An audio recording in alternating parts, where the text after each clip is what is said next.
السلام علیکم ورحمۃ اللہ وبرکاتہ۔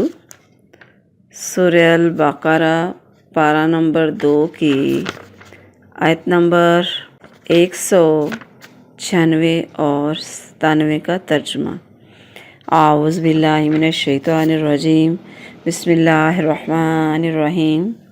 وَأَتِمُّوا الْحَجَّ وَالْعُمْرَةَ لِلَّهِ، وَأَتِمُّوا اور پورا کرو حج اور عمرہ کو، للہ اللہ کے لیے، فَإِن پس اگر اگر تم روک دیے جاؤ، فما پس جو استیسرا جو میسر ہو، من الہدی قربانی سے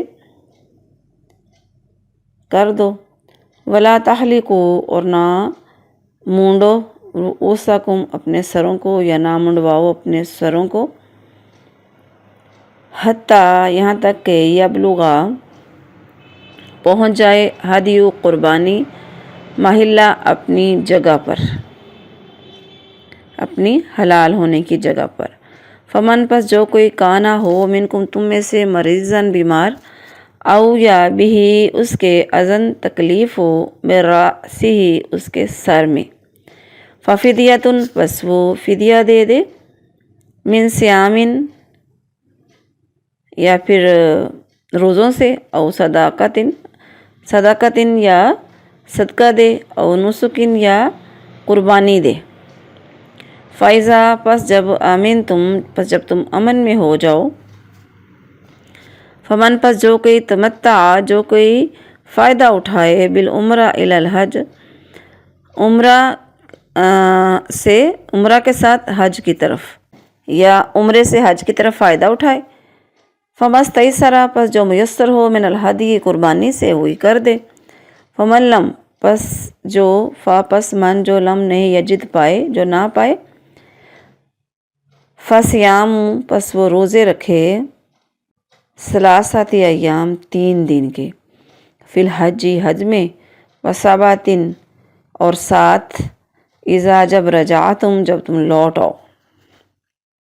تل کا یہ عشرہ 10 ہو گئے، کاملہ مکمل، ذالکہ یہ اس کے لیے ہے، لمن جو کہ لم نہیں، یکن ہو، اہلہ رہنے والے، حاضری قریب مسجد حرام کے، یا اہلہ اس کے گھر والے، حاضری قریب ہوں مسجد حرام کے۔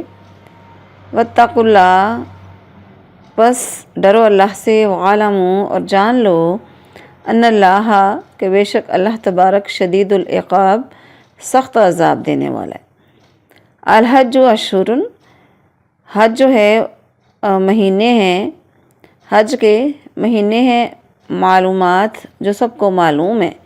فمن پس جو کوئی فرض فیہن جو فرض کر لے ان میں حج کو، فلا پس نہ رفث نہ کوئی غلط کام کرے، ولا فسوق اور نہ ہی نافرمانی کرے، ولا جدال اور نہ جھگڑا کرے، فی الحج حج میں، وما تفعلوا اور جو تم کرو گے، من خیر بھلائی سے، یعلمہ اللہ اس کو اللہ جان لے گا۔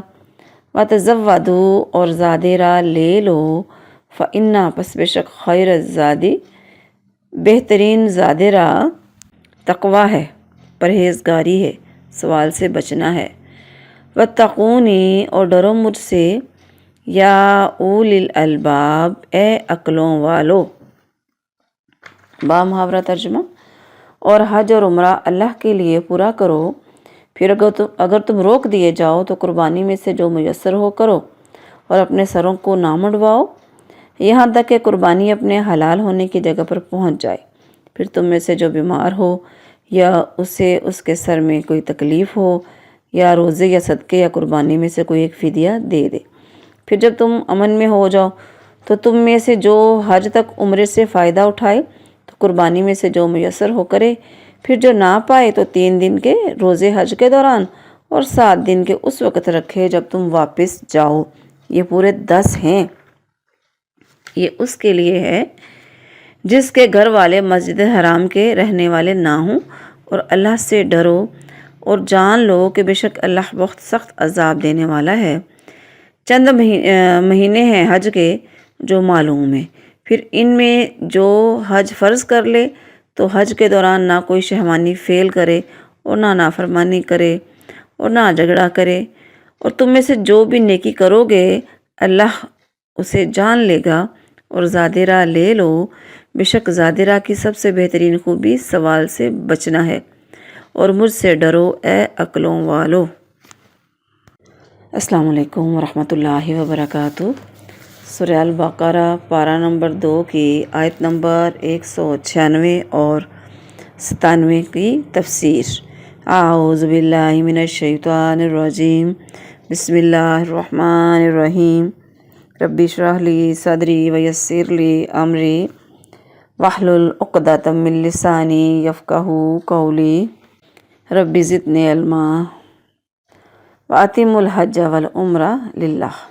حدیث میں آتا ہے کہ جو شخص حج یا عمرے کا احرام باندھ لے تو اس کے لیے جائز نہیں ہے کہ اسے پورا کرنے سے پہلے حلال ہو۔ حج کا پورا کرنا یہ ہے کہ یوم النحر 10 ذوالحجہ کو جمرہ عقبہ کو کینکریاں مارے اور طواف زیارت کرے تو وہ اپنے احرام سے پوری طرح حلال ہو گیا، اور عمرے کا پورا کرنا یہ ہے کہ بیت اللہ کا طواف اور صفا مروہ کی سعی کرے تو حلال ہو گیا۔ یعنی حج یا عمرہ فرض ہو یا نفل ہو، احرام باندھ لینے کے بعد پورا کرنا ضروری ہے۔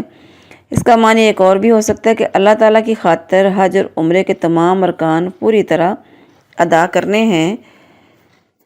فَإِنْ أُحْصِرْتُمْ، یعنی کسی دشمن یا بیماری کی وجہ سے کعبہ تک نہیں پہنچ سکے تو جہاں رکاوٹ پیدا ہو جائے، بکری ہے یا اونٹ ہے یا گائے کا حصہ جو بھی میسر قربانی کر کے احرام کھول دو، جیسا کہ 6 ہجری میں مشرکین مکہ نے آپ صلی اللہ علیہ وآلہ وسلم کو عمرہ کرنے سے روک دیا، تو آپ علیہ السلام نے حدود حرم سے باہر حدیبیہ کے مقام پر ہی قربانی کر کے احرام کھول دیا۔ وَلَا تُحْلِقُوا رُؤُوسَكُمْ، یہ جو بات یہاں پہ بتائی جا رہی ہے یعنی حالت امن میں اس وقت تک سر نہ منڈواؤ، یعنی احرام نہ کھولو جب تک کہ حج اور عمرہ کے اعمال پوری طرح ادا نہ کر لو۔ حدیث میں آتا ہے کہ رسول اللہ صلی اللہ علیہ وآلہ وسلم زبا بنت زبیر بن عبد المطلب کے پاس گئے تو انہوں نے عرض کیا، یا رسول اللہ صلی اللہ علیہ وآلہ وسلم، میں حج کا ارادہ رکھتی ہوں اور میں بیمار ہوں۔ آپ علیہ السلام نے فرمایا، حج کرو اور شرط کر لو کہ میرے حلال، یعنی یہ مائنڈ بنا لو یا یہ بات کر لو کہ میرے حلال ہونے کی جگہ وہ ہوگی، جب نیت کرو گی نا تو یہ نیت کرنا کہ میرے حلال ہونے کی جگہ وہ ہوگی جہاں اے اللہ تو مجھے روک لے گا۔ پتہ چلا کہ احرام کے وقت اگر شرط کر لی جائے تو رکاوٹ کی صورت میں اسی جگہ احرام کھول دیا جائے گا اور اس پر کوئی قربانی وغیرہ بھی نہیں آئے گی۔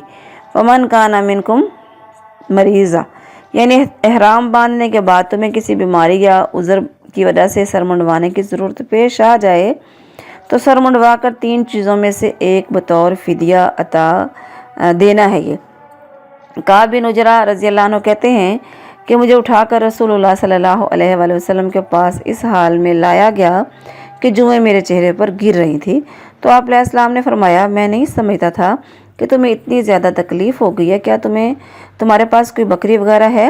میں نے کہا نہیں، تو آپ علیہ السلام نے فرمایا، تو تم 3 روزے رکھ لو یا 6 مسکینوں کو کھانا کھلا دو، ہر مسکین کو نصف سا یعنی 1 کلو دے دو اور سر منڈوا لو۔ اب ہم کہتے ہیں کہ یہ کیسے اتنی جوئیں کیسے پڑ گئی؟ ہوتا دراصل یوں ہے، اب تو سفر آسان ہے، جلدی سے بندہ پہنچ جاتا ہے، اور ان وقتوں میں تو پھر دور دور سے اونٹوں پر، گھوڑوں پر اتنے مہینے لگ جاتے تھے راستے میں آتے ہوئے، اور احرام باندھنے کے بعد تو کنگھی وغیرہ نہیں کرنی ہوتی، تو اس لیے یہ مسائل ہو سکتے ہیں۔ تو ان میں سے جب کوئی مسئلہ ہو جائے تو اس کا حل پھر اللہ تعالیٰ نے بتا دیا۔ فَمَن تَمَتَّعَ بِالْعُمْرَةِ إِلَى الْحَجِّ، کوئی انسان صرف عمرہ ادا کرے یا صرف حج تو اس پر قربانی واجب نہیں ہے۔ اگر قربانی کرے تو ثواب ہے، البتہ اگر حج کے مہینوں میں عمرہ اور حج دونوں کرنے کا فائدہ اٹھائے، چاہے میقات سے دونوں کا احرام اکٹھا باندھ لے، جو اکٹھا باندھا جاتا ہے اس کو حج قران کہتے ہیں، یا پہلے صرف عمرے کا احرام باندھے اور عمرہ ادا کر کے احرام کھول دے، پھر 8 ذوالحجہ کو احرام حج کا باندھ لے، اس کو حج تمتع کہتے ہیں۔ دونوں صورتوں میں قربانی واجب ہے، جو کم از کم 1 بکری ہے۔